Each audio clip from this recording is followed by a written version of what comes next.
dividend yield, and the dividend is a thing too which can be used for valuating companies. I know most of you might not be knowing that, or would be shocked by knowing that how is it possible that dividend would decide the value or the P which company will get. But in today's video we will try to know that how is it possible and how you can get it too. Let's start. See, what dividend does to a company is two things. First, it adds up the value, and second is it shows the legitimacy. It shows the earnings are real. So the first one, how it adds up the value. And the thing is, it just not adds up the value in the stocks, it adds up the value in every single asset which can give dividends, which can give yield, which can give something in returns for a particular intervals of time without selling the assets. All those can be evaluated on the basis of dividends. So even if you want to buy a house and if you are guessing what should be the price of that house, you would know after this video, and the stock too. So how it happens is, if there is any asset and if it gets a dividend yield of 10%, then the asset's price, this is the asset price and this is the dividend, these are seesaws. So this dividend yield either has to go low because the dividend can't be that high. That much dividend rate, 10% dividend rate, gets as much as gold, gets as much as nearly as Nifty. You know, in the markets, if there is a thing which is risk free and is giving that much dividends, for free means for literally risk free, and there is a riskier thing which too gives that much return, then who will buy the riskier one? They will all buy the risk-free company, the risk-free asset, which will, what it will do is, it will take the share price or the asset price up, and the seesaw will get balanced.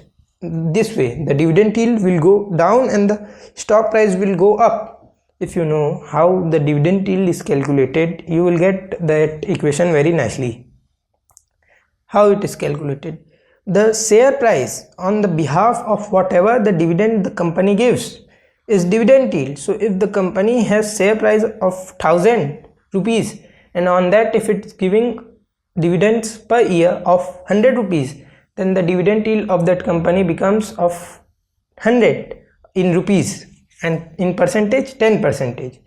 So to compensate the 10% of dividend yield, to make that asset worth, and not asset worth means you know, the supply demand, where there is a gap everybody will enter. If there is a whirlpool in an ocean, then the water will try to cover it up, you know, that will happen.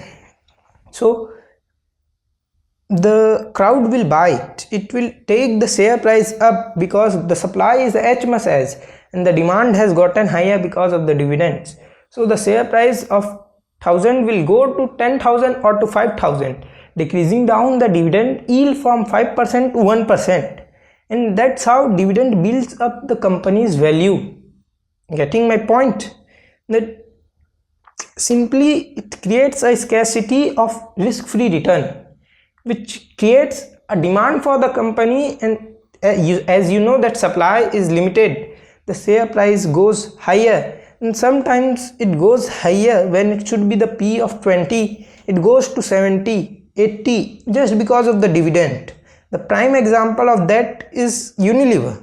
In Unilever, you know that there is no growth, but still that company gets, till now it's still getting the P of 50. Why is it so? That is because of this reason only, which is of that Unilever has so much of cash, so much of margin, that it gets, even without the growth, it does a base level, the same margin repeated on 1 lakh crore for for every single year for next even 5 years, the cash will accumulate will get so much. Means even if Unilever does not does any growth, remains at 1 lakh crores of revenue, then at 1 lakh crores of revenue, that company does 30,000 crores of profit, for example. Then even without growth, that 30 and 30,000 crores will get so much that market can't ignore, which will let the P to expand. And for now, even if you know the reason why Unilever has so much of P, you should know too that it's expensive. And how would you know? It's later in the later part of the video. So wait for it. Now that was how it adds up the value. Now how it shows the legitimacy, how it would be helpful for even normal investors who do not want to do dividend investing. See how it adds up the legitimacy is dividend is the purest form of the margins of the revenue and the profit over it. Company first does the business. Over that business, they will have some gross profit margins. They will get that money extra, and the separate would be separately made sit there. Then whatever the extra is on that, the employees' salaries, office bills, and all those would be paid. After that, there's the extra money left. Now this would be spent on expenditures and all the other things. Now even after that, they will count depreciation and something interest which company will pay if it's having some debts and all those.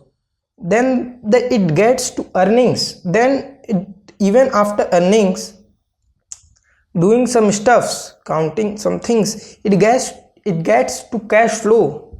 Then from cash flow it gets to free cash flow, and from free cash flow it gets to dividends. So that's how dividend is the purest form of earnings, the purest forms of revenue. So company in between can fool you through any and whatever means. Company will say to you that we are doing expenditure. It's not because we are lost because of our margins, because we are, as in current we want to expand, as in current we want to capture mind share, not profit margins.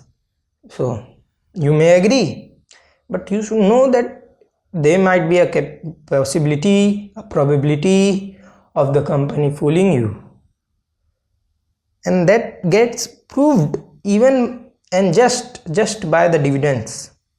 So that's why even the greatest of the greatest investors, from Ramdev Agrawal to Vijay Kedia to Warren Buffett, everybody puts focus on dividends and says the government to remove the dividends, but the government doesn't listen. And is it a bad thing having having tax on dividends? Sure, it is, because it's double taxing, but still it's not, because it's a government and nobody can raise a question in front of government and rule, which you should remember. So now we move on again to our analysis part. And not just in expenditure, they can even fool you in the EBITDA part. They can even fool you in the employee salaries part, debt part, anything. You should check this video out for knowing why Charlie Munger, for the only reason, hated EBITDA, and not just Charlie Munger, Warren Buffett too hated it. You know some a glimpse of it, but the proper would be there only. Now you have known the two parts. Now there's left to do it in practical. Now they left the example. You have known the theory. Even if when you will study, they will first tell you the formula, then they will tell you to solve it, and before the solving they will tell you some solutions. And what I am going to do, I'm going to tell you the formula. Now why it happens I told you. Now the formula, then the solutions, and then after this video you go from your own and check out some companies and try to apply that from your own. So this is the book of Basant Maheshwari, where he has mentioned about how much dividend should be how much, and the thing will be present in front of you on the screen. Check it out. So now in that which you saw, there was one thing missing. The thing was for PSU companies and for private companies. Those the things is bit different. For PSU companies it gets to a higher spectrum, and for private companies it gets to a lower spectrum.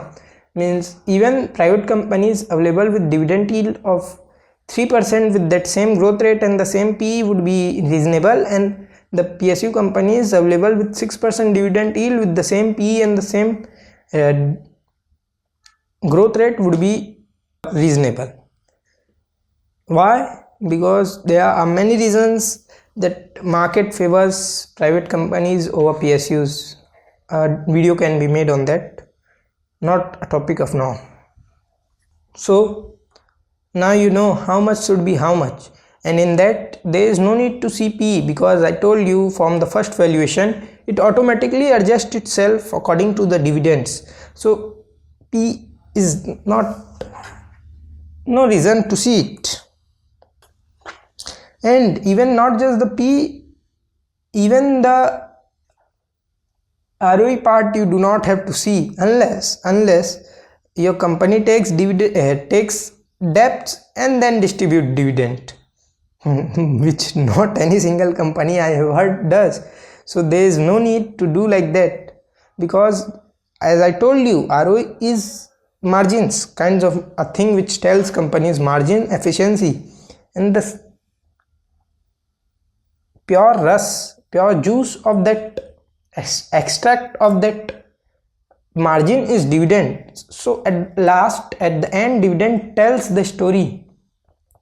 There remains no reason to see all that if you are seeing dividends and if you are seeing growth. So now if I show you some examples, if I do some solutions, give you some solutions, so how it would go. So first some PSU companies. In Cochin Shipyard you can see that the dividend yield of this company is 0.64, and the growth which it had done was this particular year it was of 112%, and till now from the years of from this to the last year it was of 112% and 56% of sale growth. But if you compare it from 2020, the profit has not grown much, so it becomes not reasonable till now. And you know that here it tells the P2 and historical P's too, but it doesn't tells the historical dividends. Both can be useful while evaluating companies. You can open TradingView, apply there the indicators of those dividend yields and growth and the P, and compare it along the chart when it was cheap, and then get the price at this level it would be cheap. In NMDC you can see the dividend yield is of nearly 3.8%, and the growth which it has done for the last 3 years, and in current it is doing too, it is of 17% TTM and 12% compounded sales growth of 3 years.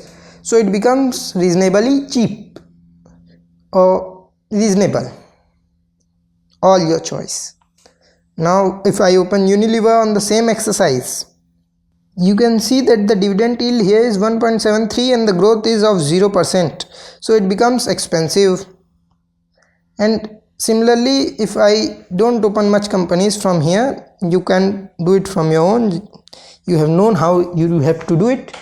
Now if I tell you something which is that how for companies which do not distribute dividends, because most of the newer generations company don't distribute it, and if they do not does that much. For them there is no need.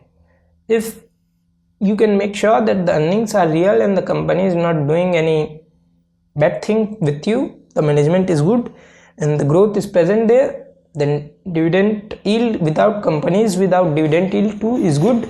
And for those kind of companies, even if they distribute a bit of dividend, means they have dividend yield of 0.5%, or if they have dividend yield of 0.23%, and they are not distributing the dividends from the depth, then you can get an assumption, an idea that this company does real profit, it's not fake. Means assumption that too might be faked, but nobody does it. Why anybody would distribute dividends, real money, from fake profits? Thank you. There will come 2 videos, you can check it out. And if you have enjoyed, subscribe. If you have gained something, like. And thank you. If you have any doubt, comment. If you want to talk with me, then to comment. I will answer your comments.